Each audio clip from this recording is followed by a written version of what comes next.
मुस्कान, सौरभ और साहिल प्रेम, हत्या और नीले ड्रम के इर्द गिर्द घूमते इस क्राइम ने पूरे देश में सनसनी मचा रखी है। हर कोई इस घटना पर हैरान है। वहीं सोशल मीडिया पर भी जमकर नीले ड्रम पर बनते मीम्स तो आपने देखे ही होंगे। लेकिन इस बीच कथावाचकों ने भी इस पूरे मामले पर चुटकी लेने में देरी नहीं की है। मेरठ के सौरभ हत्याकांड में इस्तेमाल हुए नीले ड्रम को लेकर बागेश्वर धाम के प्रसिद्ध पंडित धीरेन्द्र शास्त्री ने भी टिप्पणी की है। उन्होंने कहा कि भारत में नीला ड्रम वायरल हो रहा है। इतना ही नहीं, बागेश्वर बाबा ने तो अच्छा हुआ हमारी शादी नहीं हुई जैसी बात भी कह दी है। अभी वर्तमान में भारत में नीला ड्रम बहुत फेमस है, बहुत वायरल है और बहुत से पति सदमे में है नीले ड्रम को लेकर। भगवान की कृपा है, हमारी तो शादी नहीं हुई है। लेकिन ये उत्तर तो सुन ले न कटा। नीला ड्रम अभी जो है बहुत वायरल है भाई साहब। मेरठ का ये जो कांड हुआ निश्चित रूप से ये बहुत ही निंदनीय है और दुर्भाग्यपूर्ण है।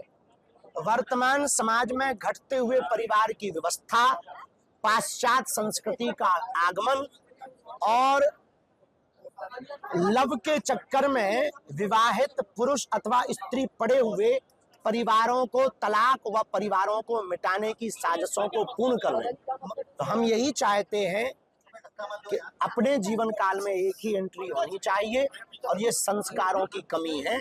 जिनकी भी बेटी या जिनका भी बेटा इस प्रकार का कृत्य कर रहा है उनके पालन पोषण की कमी है।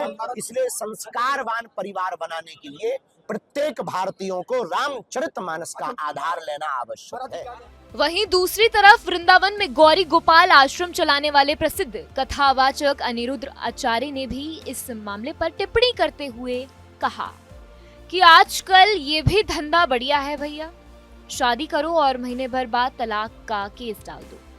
बड़ी पार्टी है तो 1-2 करोड़ में सुलटा लिया जाएगा, वरना 10-20 लाख तो कहीं नहीं गए और ज्यादा 3-5 किया तो ड्रम में पाए जाओगे। वृंदावन में कथावाचक अनिरुद्ध आचार्य महाराज ने कहा, आपने पति की छाती पे खंजर मारने वाली स्त्री कैसी रही होगी? भोजन में नींद की गोलियां मिलाकर उसका मर्डर कर देने वाली और सीमेंट भर देने वाली पत्नी कैसी रही होगी? बताओ जरा, इससे क्या सिद्ध होता है? मैं सवाल पूछता हूँ कि आखिर उस लड़की की ऐसी बुद्धि क्यों हुई? मैं उस बात पर जाता हूँ, समाज की ऐसी बुद्धि क्यों हो रही है? लड़की लड़की में आजकल संबंध है, लड़का लड़के में संबंध है। जो भी परेशान करता है तो उसे मार डालता है। आपको बता दें कि मेरठ के सौरभ राजपूत की हत्या करने के बाद पत्नी मुस्कान और प्रेमी साहिल सलाखों के पीछे हैं। मुस्कान और सौरभ ने लव मैरिज की थी और उनकी एक बेटी भी है। लेकिन इससे पहले कुछ समय से सौरभ काम की वजह से लंदन में था। ब्रह्मपुरी के इंदिरा नगर में सौरभ की हत्या पत्नी मुस्कान रस्तोगी ने प्रेमी साहिल शुक्ला के साथ की थी। आरोपियों ने सौरभ की गर्दन काट दी थी। साहिल गर्दन अपने घर लेकर आया था, जिसके बाद दोनों शिमला, कसौल और मनाली घूमने गए थे। वापस आने के बाद इस वारदात का पर्दाफाश हो गया था। न्यूज नेशन अब व्हाट्सएप पर खबरों के ताजा अपडेट के लिए न्यूज नेशन के इस QR कोड को स्कैन करें।